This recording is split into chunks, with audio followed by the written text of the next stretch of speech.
Hello, welcome to this video, and on this video I am going to be pitting the two giants of electric guitar, Jeff Beck and Eric Clapton, against each other. And I'm going to be putting them into my Super-i-ometer, which is just over there right now, getting warmed up.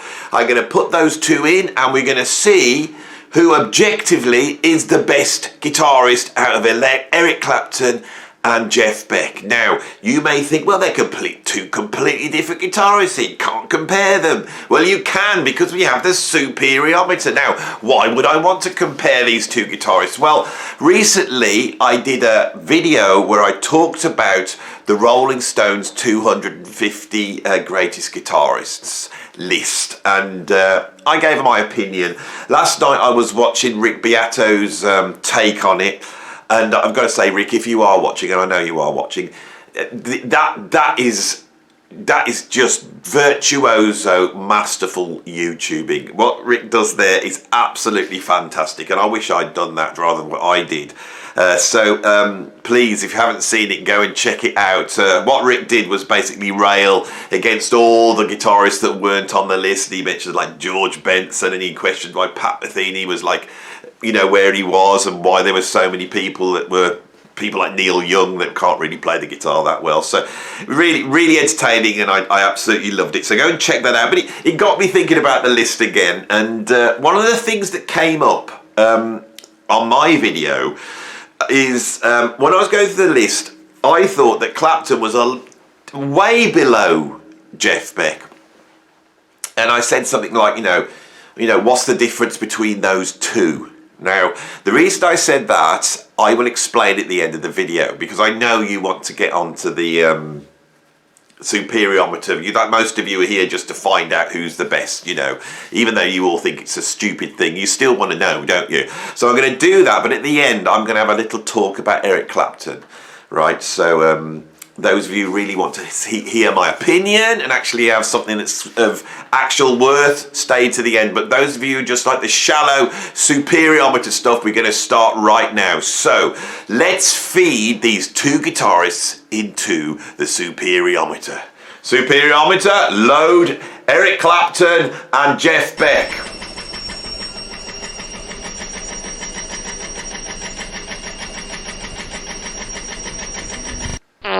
There we go.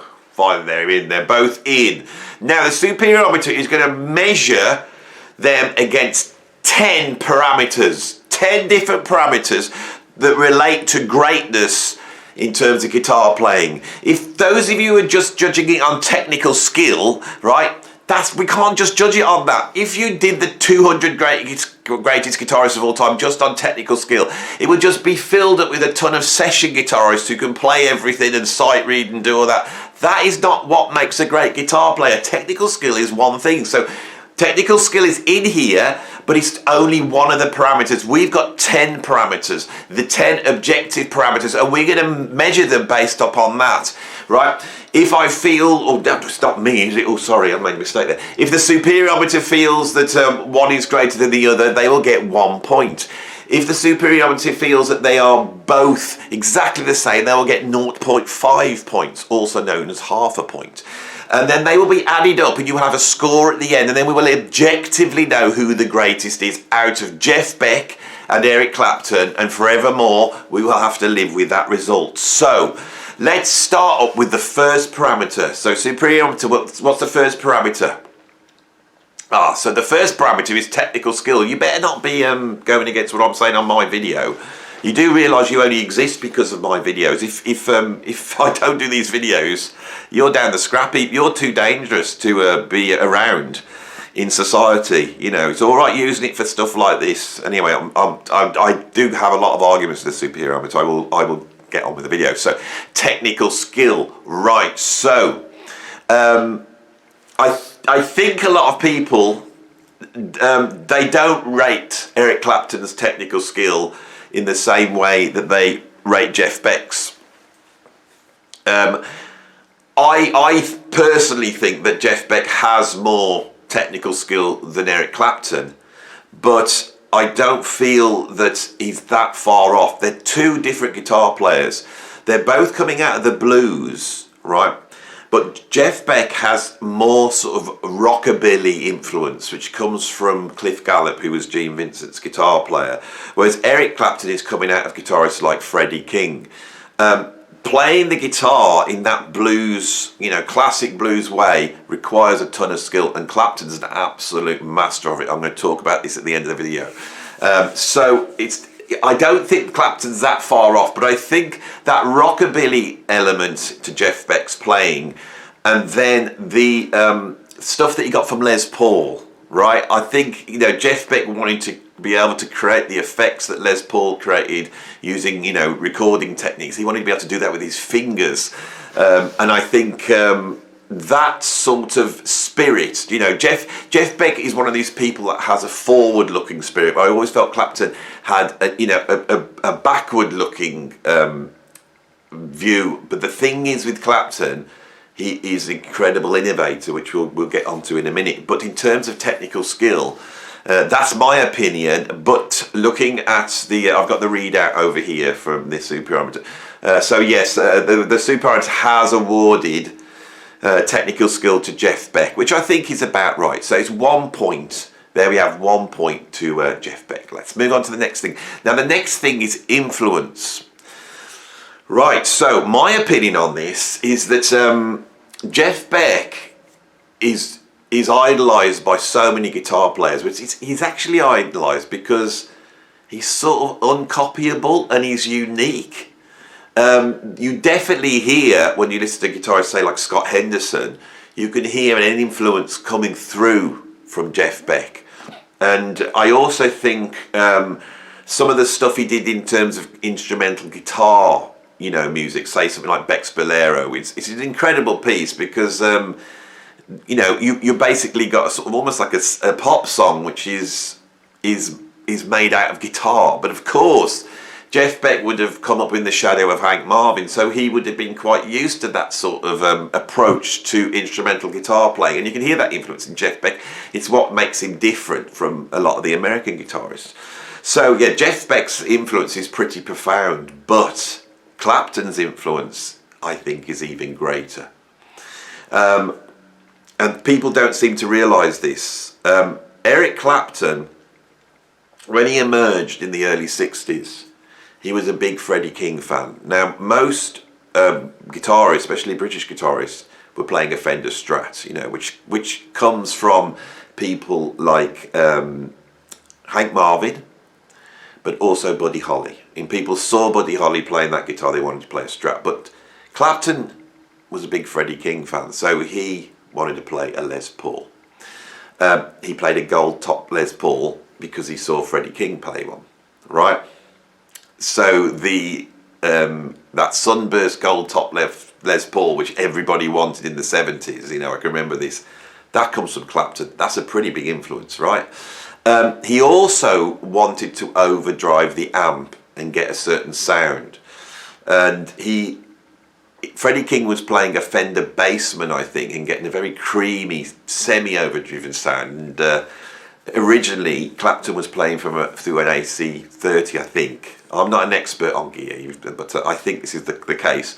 And he couldn't get that sound, so he used a 45-watt Marshall amp, and he overdrove it. Right, now, I'm going to tell the story in much more depth at the end of the video, but basically, in 1965, he walks into the studio in the Blues Breakers with an overdriven feedbacking sound, which is before Beck did it, before Hendrix did it. This is the first guy to play lead lines, and he was playing it with a Freddie King style, therefore influencing all guitarists. And because he had this incredible sound, in London at the time, people were going to see the Blues Breakers. They were so blown away by what Eric Clapton was doing. I mean, there's a Blues Breakers album called the Beano album, but really it's called John Mayall's Blues Breakers, featuring Eric Clapton. And at that point, people started putting graffiti around London saying Clapton is God. Before Hendrix, before Jeff Beck, this is the guy that really invents the guitar hero. Right now, I could go on now to talk about Cream. And Cream basically lay the foundations for heavy rock, for progressive rock and jazz fusion. Clapton's influence at this time is absolutely profound, and I'm going to talk about this at the end of the video. And this is why he shouldn't be so low on that list, right? So I would say that Clapton is the more influential of these two guitarists, and the Super-i-ometer agrees. So we're even Stevens now, you see. It's more interesting than you thought, isn't it? Innovation is the next one, coming up with new ideas. All the way through his career, Jeff Beck was innovating new ideas. The way he used a tremolo arm, the way he used harmonics, the way he would use a volume pedal, you know, he would use like a talk box and play through it. He has innovated all the way through his career, right? But as I've just explained, Clapton was innovating in the early days, and I don't think that Clapton was a natural innovator. He's not like Jeff Beck.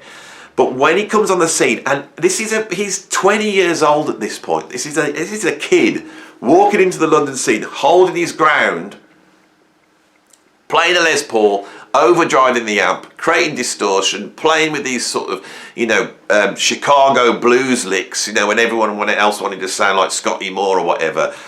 So his innovations in the early days are cataclysmic. They are, you know, they changed the face of music. So I think it would be unfair to award the point to Clapton, but that has to be counted in. So the Super-i-ometer has split the mark, which I think is only fair. There's an argument that this could go to Clapton. It really is. But as I said, Jeff Beck is such an innovator for such a long time, whereas Clapton is cataclysmically innovative for a short time, and that comes out as half a point each.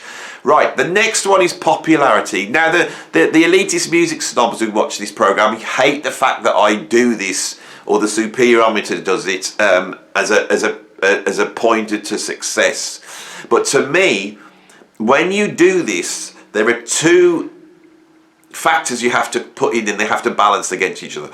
One is your own personal taste. Now, my own personal taste will be in this because the Super-i-ometer belongs to me, and it always considers my personal taste.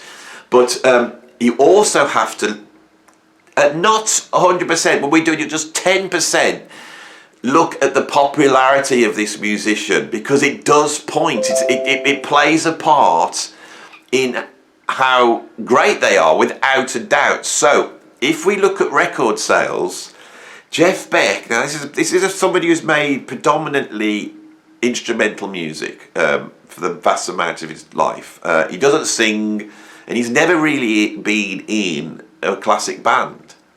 And yet, Jeff Beck has sold 5 million albums, which is unbelievable for an instrumental artist making jazz rock. If you classed him as a jazz artist, he would be in the top 10 biggest selling jazz artists of all time. 5 million is impressive, but if we go to Clapton's album sales, Eric Clapton has sold 280 million albums. Incredible. Some kid walks down London, loves Freddie King, goes in there with his screaming guitar sounds, changes the face of guitar, right? Innovates to a certain point, probably Derek and the Dominoes, Blind Faith. Then he takes another turn and becomes one of the biggest selling artists of all time, right? So obviously the point here is going to go to Eric Clapton. Right, the next one is compositional abilities. You know, being able to write a good tune. You know, being able to come up with a good melody. Now, of course, Jeff Beck is not a composer. He's a guitar player. He's composed a few things in his time, but on the whole, he has always had to employ other people to write his tunes. When you go to the classic albums like Wired or Blow by Blow, you know, the albums that he's really well known for that sold millions of copies, the other members in the band were writing those tunes, right? So there's no way that Beck's going to win this one. And yet Eric Clapton has written a ton of absolutely classic songs, right? And not just songs that feature him singing, something like Tears from Heaven, right? whether you like it or not, if you step back objectively and listen to that song, that is a beautiful song.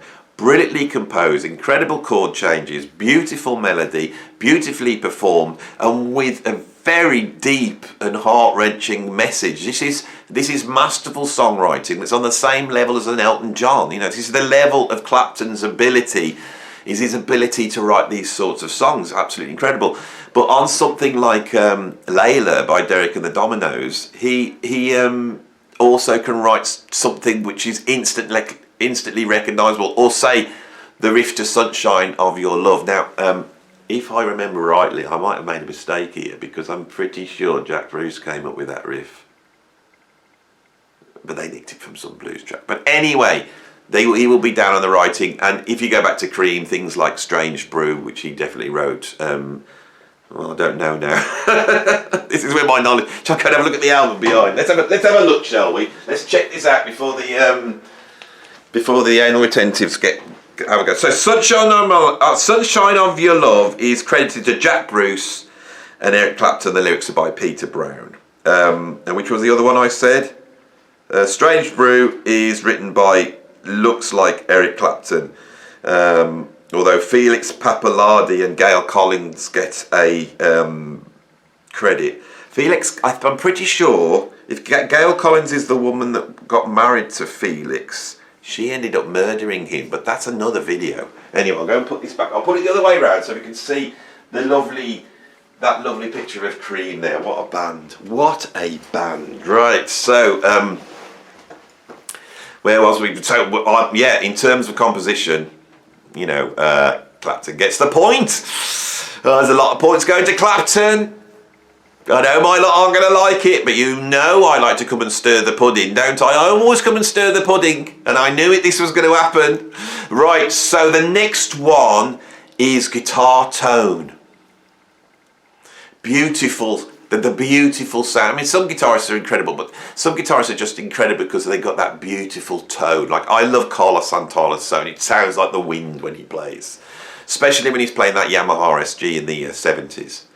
Not so much when he moved to PRS. Anyway, in terms of tone, Clapton has this absolutely beautiful tone, and I'm going to tell you a story at the end about how I know he's got such a beautiful tone. But I think there's very few guitarists that can touch the sound that comes out of the guitar when Jeff Beck plays.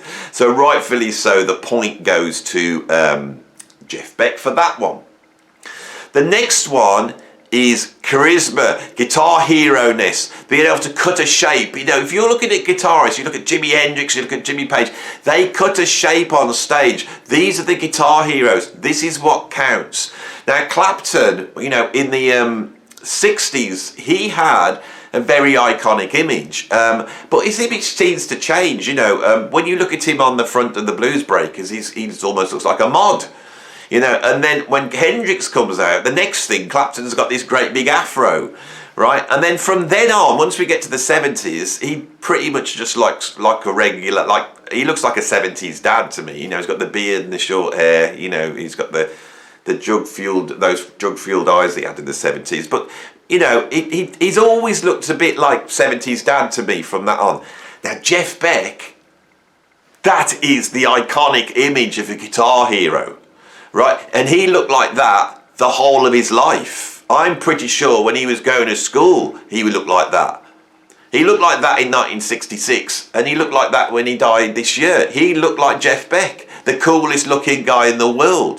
When Spinal Tap made that film and they wanted to have the archetypal guitar hero, they just modelled it on Jeff Beck. Jeff Beck might even surpass Jimi Hendrix in guitar hero iconography. So without a doubt here, this is where Jeff Beck beats Eric Clapton. He's on that. Charisma, looks, you know, coolness, guitar hero-iness.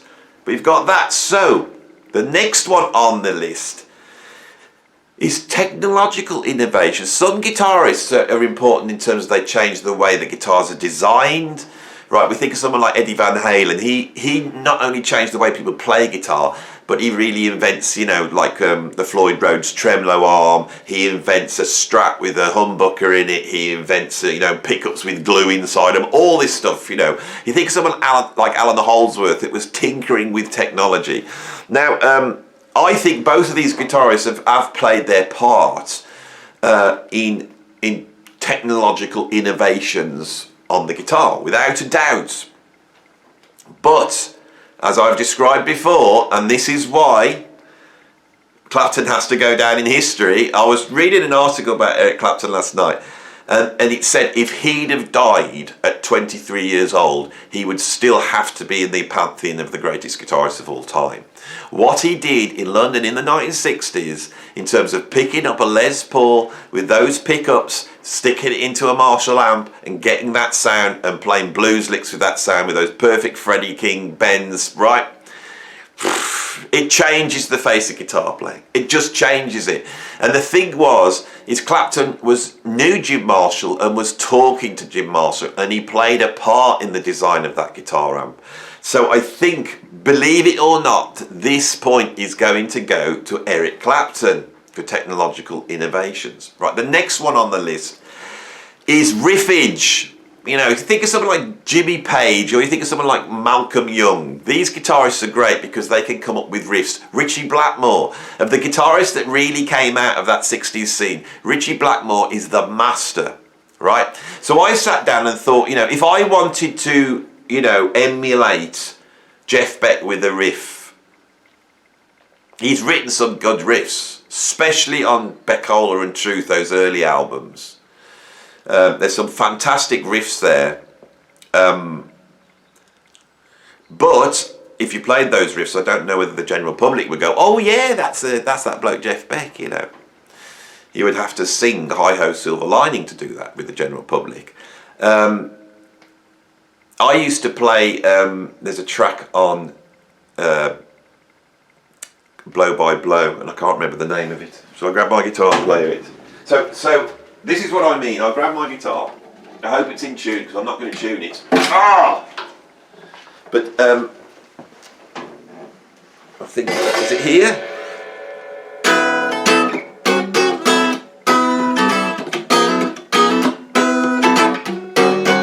So there's a Jeff Beck riff there, but that's not really a riff. It's more like a sort of Wes Montgomery chord chop. I'm going to put that there. That's about to collapse. Let's put that over here.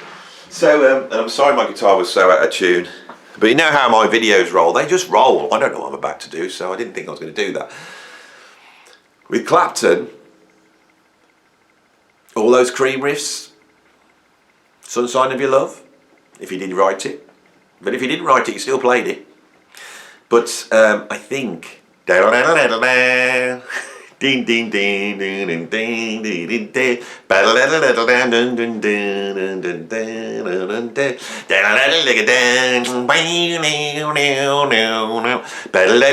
ain't gonna tell what the tune is, right? Even with my awful singing, you are going, oh yeah. So I'm afraid the point here goes to Clapton. And if you start to dig deep, there's a whole ton of incredible riffs from Clapton, without a doubt. So we have got to the final parameter, which is my personal choice.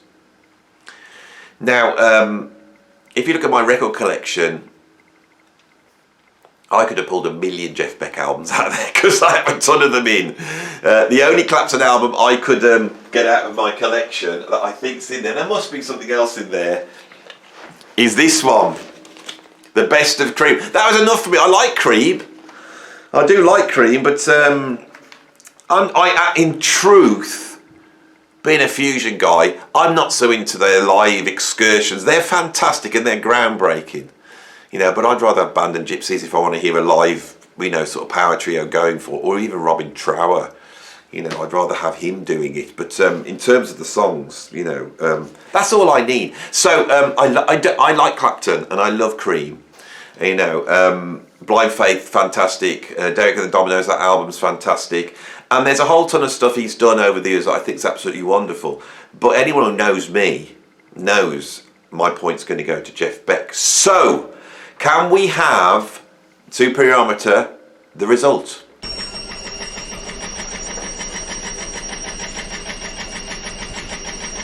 You done? You done, Super-i-ometer? So, there we have it. Jeff Beck has scored 4.5 out of 10. And Eric Clapton has scored 5.5. So, all you naysayers are going, how can you even compare Eric Clapton to Jeff Beck, right? I now have properly compared him in an objective manner using my Super-i-ometer, and Clapton won. Now, the whole point is, when I said my comment in my video, where I said, you know, what's the difference between Jeff Beck and Eric Clapton? This is what I meant when I said that, is that Jeff Beck died this year and he had accolades poured on him, right? Everyone said he was the greatest guitarist of all time, okay? So his stock, with the Here, There, Gone Tomorrow critics at Rolling Stone, his stock is high. Everybody loves Jeff Beck. He just doesn't seem to get, people like Yngwie Malmsteen, which are incredible guitarists, but the media's never going to think so because they just think it's all, masturbatory nonsense, that thing. Jeff Beck never got that. And that's a testament to his genius. And he was a genius. But his stock is good at the moment. But Eric Clapton's not, isn't it? Because he doesn't believe in vaccinations, right? And in the 70s, when he was out of his mind on heroin and alcohol, right, he got up and said a racist comment on stage, which I think is absolutely abysmal and appalling, especially when Eric Clapton owes so much to the, African-American community for their input into music, which of course he does. He wouldn't exist if there was no Freddie King, the great Freddie King, right? But that does not affect his guitar playing, okay? I am of the camp, if Adolf Hitler had made a great fusion album, I would have that album in my collection.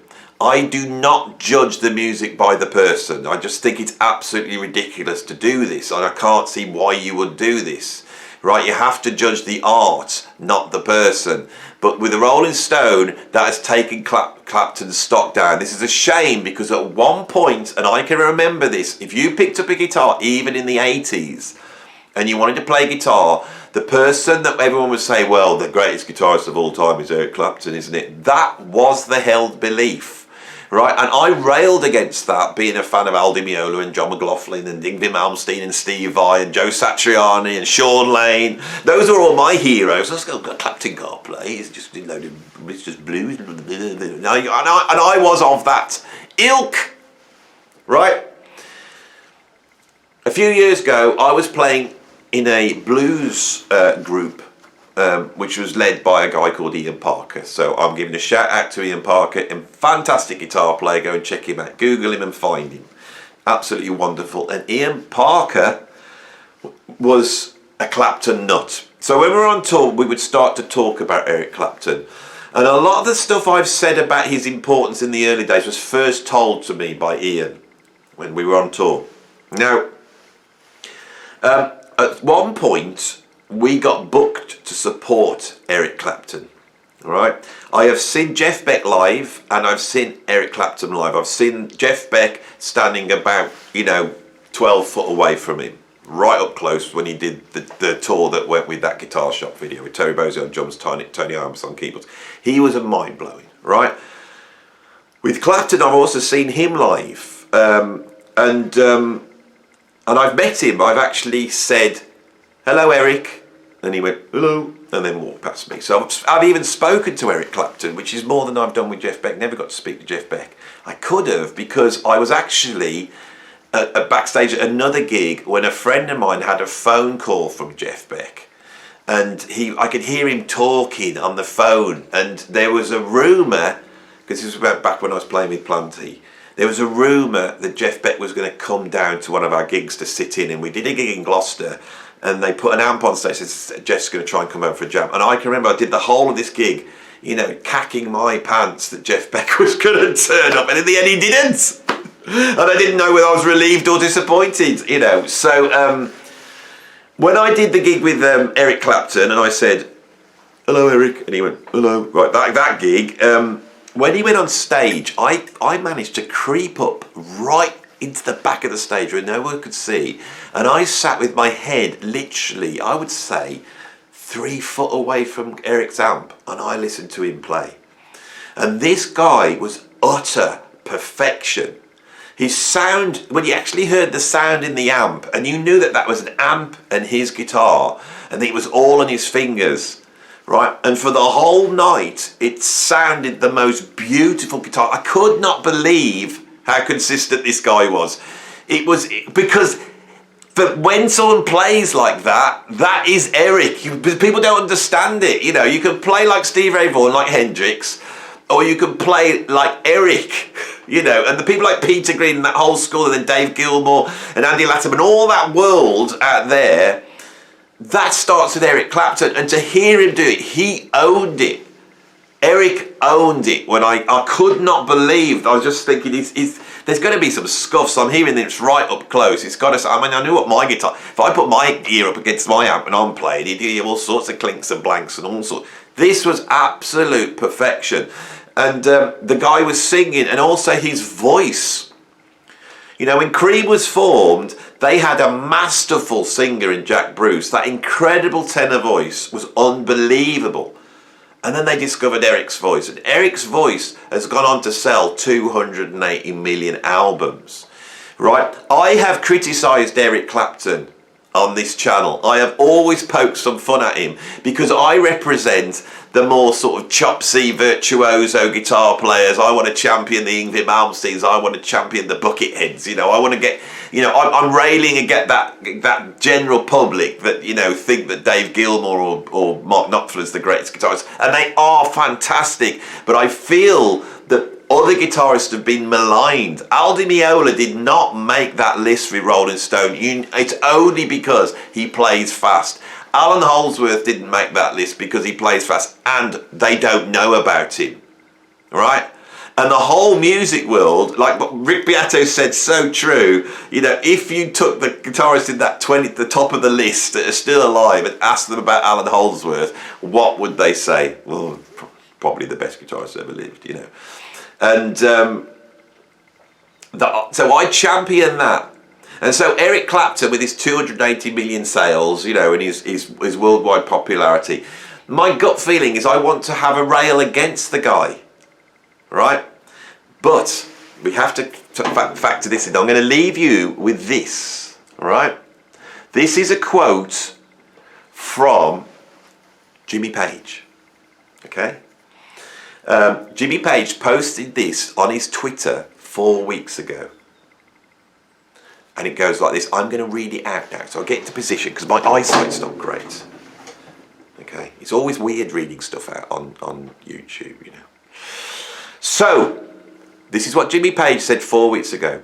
On this day in 1965, John Mayall released a single called Witch Doctor, and on the B-side was Telephone Blues.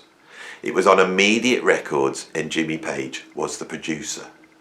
It was recorded at Pye Studios with jazzer Huey Flint on drums, John McVie on bass, John Mayall on keyboards and vocals, and Eric Clapton on guitar. That's a hell of a lineup, isn't it? It was recorded in June of 1965. June of 1965, right? When Witch Doctor came to be overdubbed, Eric had this idea to put this feedback wail over the top. I was with him in the studio as he set this up. Then I got back into the control room and told the engineer to record the overdub. About 2/3 of the way through, he pulled the faders down and the engineer said, "This guitarist is impossible to record." I guess his technical ethics were compromised by the signal that was putting the meters into the red. Let's just scroll down. I suggested that he got on with his job and to leave the decision to me. And then he goes on to say, Eric's solo on Telephone Blues was absolutely superb. Right, 65, Clapton was 19 or 20 years old.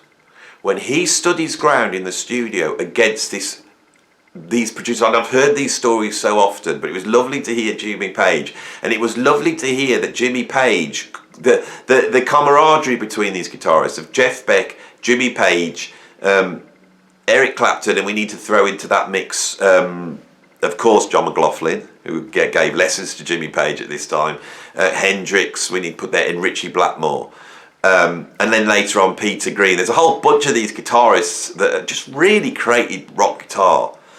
And I love the fact that Jimmy spotted the genius that was going on there and overrode the session, right?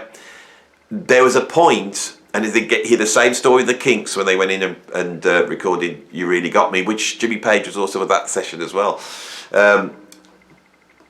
All these work together, but it's Clapton. It's Clapton's vision at that time, right? And the powers that be, someone had to push through that. They had to push through that to create the sound of rock music. You know, when you record rock music, it's not the same way you would record an orchestra. That was a fundamental shift. Around the same time, you know, the drummer from the Hollies stuck a mic in his bass drum, which must have also upset people. And that was another leap forward in terms of rock music. This is the stuff that make the music we love. Right, so I've got to the end of the video. I've given you my real opinion of Eric Clapton. I'm so happy to have shed some, you know, well-deserved sunshine onto that guy. I'm pretty sure if Eric was here, he would go, oh, you know, Jeff Beck was the man. I mean, these guys were friends from when they were little kids. Jimmy Page, Eric Clapton. They knew each other from teenagers. And I think Page and Beck go back to even earlier than that. But I'm sure Eric would be saying, you know, what we all feel about Jeff Beck. But that's because Eric's a humble man. And that's what you hear when you hear him play. You know, the truly great artists are humble, and the truly great artists hide their virtuosity. I'm done. If you like this video, press the like button. If you want to see more, then please subscribe. If you want to support me in what I'm doing and get a ton of exclusive content, you know, there's a ton of exclusive content. There's now 130 videos over on my Patreon, plus all my discography for free, plus you get to be part of the Patreon Zoom chat every now and then, which means you will even appear on this channel if you want to, and you will get to be involved in the creation of my videos, and we can have a chat and a laugh. And if you become a high tier one, I will get to talk to you, you know, quite often one-to-one, give you advice, or just have a chat. And I love it. I love my patrons. They're a brilliant bunch. If you like what I do and you want some more, because this is just not enough, then become a patron. But if this is enough, but you still want to support me, but you don't want to waste your life going through my Patreon for the millions of posts there, then you could support me by sticking a little bit of money. I didn't say that very well because I feel guilty when I say this, but you can give me for free a little bit of money in my PayPal tip jar down below. I check it every day. I see your messages. I'm not going to read them out because I don't know whether I should, and I don't know whether I'm allowed to just shout people's names out with their permission. But I read them all, and I really do appreciate it. I can't tell you how much I do, especially at this moment in time.